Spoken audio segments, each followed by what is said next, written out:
হরে কৃষ্ণ ভক্তগণ, আজ একটি নতুন বিষয় নিয়ে আলোচনা করব। তাই আপনাদের কাছে বিনীত অনুরোধ, আপনারা আমার পাশে থাকুন, আমায় সহযোগিতা করুন। ভিডিওটিকে প্রচুর শেয়ার করুন, লাইক করুন, সাবস্ক্রাইব করুন ও কমেন্ট করুন। আজ আলোচনা করব শ্রী রামচরিত মানস। শ্রী রামচরিত মানসের বালকাণ্ড লীলা আজ আলোচনা করব। আপনারা যদি সহযোগিতা না করেন আমি এগোতে পারবো না। তাই আপনারা যদি চান, যদি উৎসাহ দেন, তাহলে আমি এই বইটির সম্পূর্ণটা দেখানোর সাথে সাথে পড়েও শোনাবো। তাই ভিডিওটিকে লাইক, সাবস্ক্রাইব ও কমেন্ট সাথে শেয়ার করতে ভুলবেন না। তাহলে চলুন শুরু করা যাক। জয় শ্রী সীতারাম, জয় জয় বজরঙ্গবলী, রাধা রাধা। হরে কৃষ্ণ। দেখুন, আমি প্রথমে বিষয়সূচিটা একটু খুলেছি। বিষয়সূচির মধ্যে কী কী আছে, যেহেতু আমি বালকাণ্ড লীলা থেকে আমি বলবার চেষ্টা করব। তো আপনারা যদি উৎসাহ দেন, যদি চান, তাহলে আমি পুরোটাই বইটার পুরোটাই আমি পড়ার চেষ্টা করব এবং দেখাবো অবশ্য। তো প্রথম বালকাণ্ড লীলা আছে। তো বালকাণ্ড লীলার পর অযোধ্যা কাণ্ড আছে। বালকাণ্ড লীলার মধ্যে পড়বে রতিকে বরদান পড়বে, শিব ও পার্বতীর সংবাদ, শিব বিবাহ, অহল্যা উদ্ধার, বিশ্বামিত্রের যজ্ঞ রক্ষা, শ্রীরাম ও লক্ষ্মণকে দেখে জনক রাজার মুগ্ধতা। এরপর পড়বে অযোধ্যা কাণ্ড। অযোধ্যা কাণ্ডের মধ্যে বিভিন্ন রকমের লীলা আছে। দেখুন অযোধ্যা কাণ্ডের মধ্যে কী কী লীলা আছে।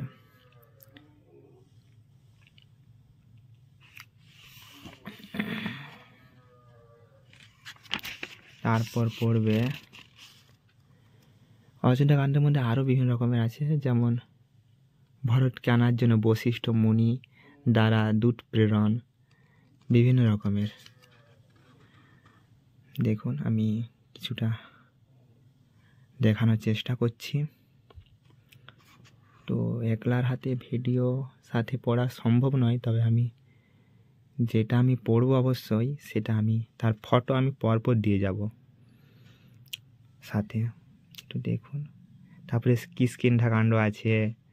রামের সাথে হনুমানজির মিলন, শ্রী রামের সাথে সুগ্রীবের বন্ধুত্বতা, সুগ্রীবের বৈরাগ্য, বিভিন্ন আছে। কিষ্কিন্ধা কাণ্ড আছে। তারপর আছে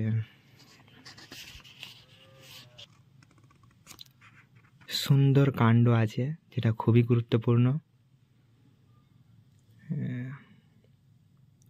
সীতা দেবী ও ত্রিজটার মধ্যে সংবাদ, সীতা ও হনুমানজির সংবাদ, বিভিন্ন রকমের খুব ইন্টারেস্টিং জিনিস। তারপরে লঙ্কা কাণ্ড আছে। লক্ষ্মণ ও মেঘনাদের যুদ্ধ, লক্ষ্মণের শক্তিশীল সঞ্জীবনী নিয়ে কাহিনী।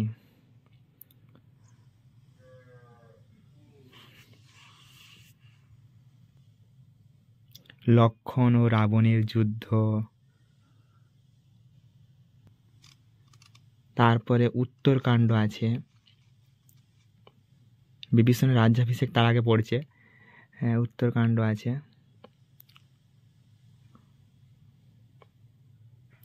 আর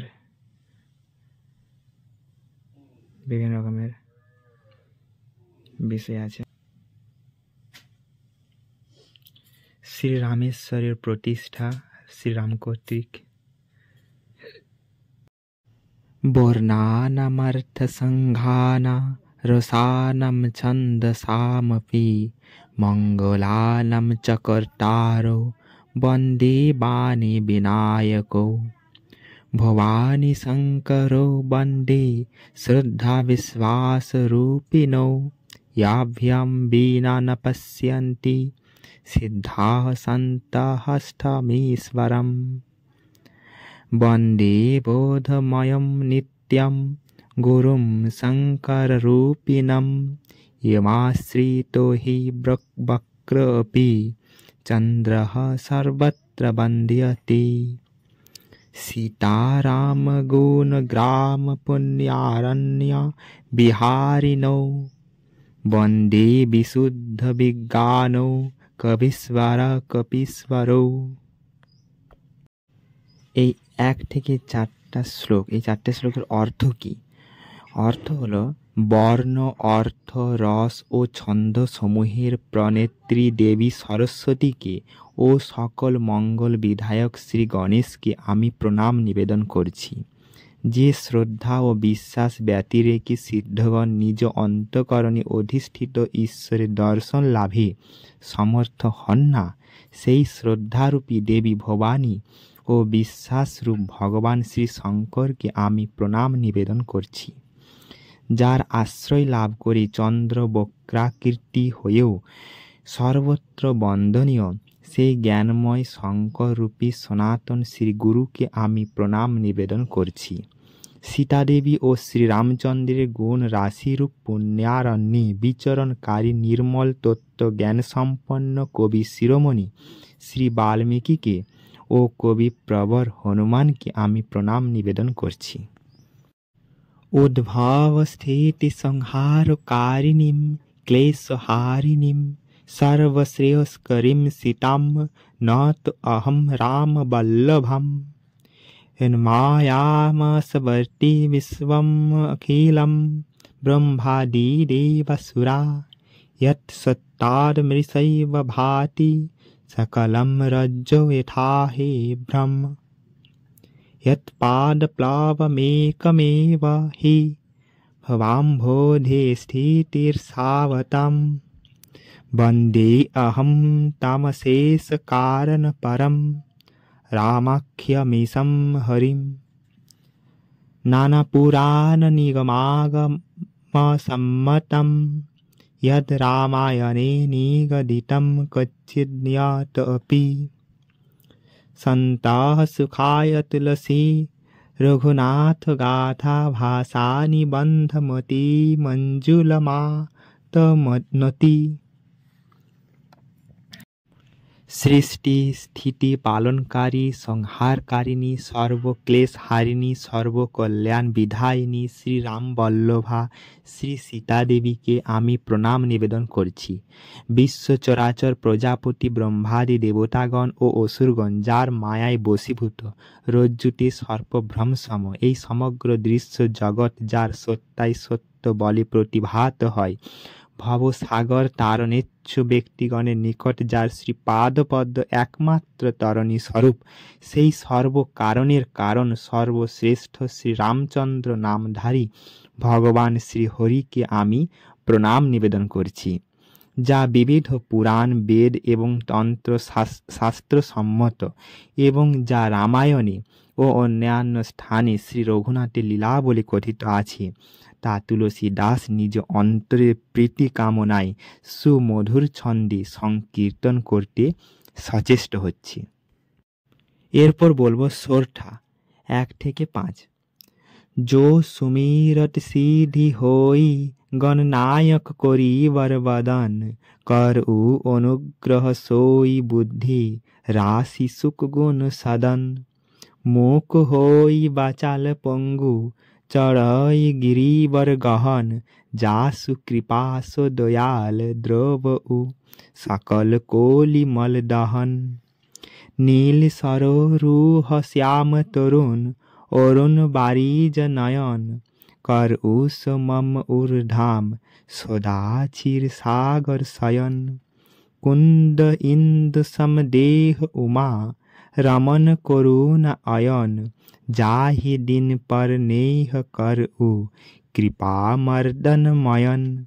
बंद उ गुरु पद कंज कृपा सिंधु नर रूप हरि, মহামোহতম পুঞ্জ যাসু বচন রবি কর নিকর। এই সোরঠার অর্থ কি? বলছে যাকে স্মরণ করলেই সর্বকার্যে সিদ্ধি লাভ সুনিশ্চিত, যিনি গণপতি ও গজানন নামেও প্রসিদ্ধ, সেই বুদ্ধিরাজি শুভ গুণধাম সিদ্ধিদাতা শ্রী গণেশ আমার উপর কৃপা করুন। যার কৃপা লাভ করে মুখ বাগ্মী হয়, পঙ্গু দুর্গম গিরি লঙ্ঘন করে, সেই কলি কলমসহারী দয়ালু শ্রী ভগবান আমার উপর কৃপা বর্ষণ করুন। নীলাম্বুজ শ্যাম কোমলাঙ্গ রাজীবায়ত লোচন সতত ক্ষীর সাগরে শয়ান শ্রী ভগবান নারায়ণ আমার অন্তরে সতত বিরাজমান হন। যিনি কুন্দ পুষ্প ও চন্দ্রসম গৌরকান্তি, যিনি দেবী পার্বতীর প্রিয়তম, করুণাকর ও দীন শরণ সেই মর্মত মর্দন দেবাদেব মহাদেব আমায় কৃপা করুন। যিনি নররূপে কৃপা সিন্ধু শ্রী হরি স্বয়ং, আর যার সদুপদেশ মায়া মোহরূপ সঘন অন্ধকার বিনাশী সূর্যের ন্যায় আলোক পুঞ্জসম, সেই গুরু মহারাজের শ্রী পাদপদ্মে শত কোটি প্রণাম নিবেদিত হলো। এরপর চৌপায়ে কি বলছেন যে বন্ড ও গুর পদ পদুম পরাগা, সুরুচি সুবাস সরস অনুরাগা, অমিয় মুরিময়ী চূরণ চারু, সমন সকল ভব রোজ পরিবারু, সুকৃতি সম্ভুতন বিমল বিভূতি, মঞ্জুল মঙ্গল মোদ প্রসূতি, জনমন মঞ্জু মুকুর মল হরণী, কি এ তিলক গুণ গণ বস করনি। श्री गुर पद नक मणि गण ज्योति, सुमीरत दिव्य दृष्टि ही होती, दलन मोह तम सुप सप्रकाशु, बड़ी भग उर आवई जासु, उघरो ही विमल बिलोचन ही के, मिट ही दोष दुख भव रजनी के, सुझो ही रामचरित मणि मानिक, গুপুত প্রগত যাহ যেহি খানিক।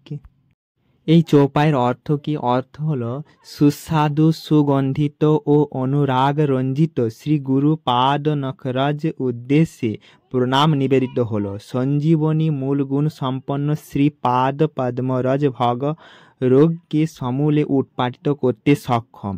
তা সুকৃতি রূপ মহাদেবের অঙ্গে সুশোভিত বিভূতি সম নির্মল পরম কল্যাণকর ও সকল আনন্দের উৎস।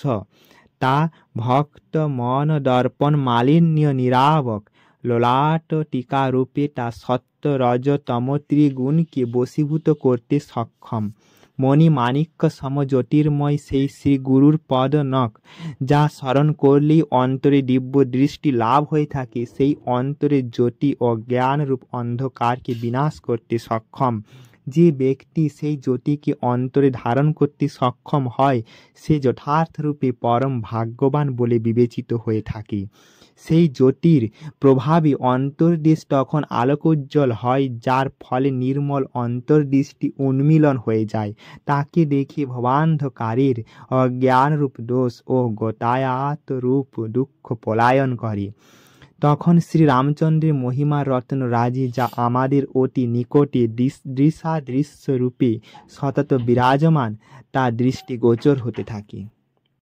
এই শ্লোকগুলি পড়তে, চৌপায় দোহা পড়তে যদি উচ্চারণ যদি কোনো ভুল হয়ে থাকে তাহলে ক্ষমা চাইছি, আমায় ক্ষমা করবেন। তো কিন্তু তার অর্থ আমি কিন্তু পড়ে শোনাচ্ছি।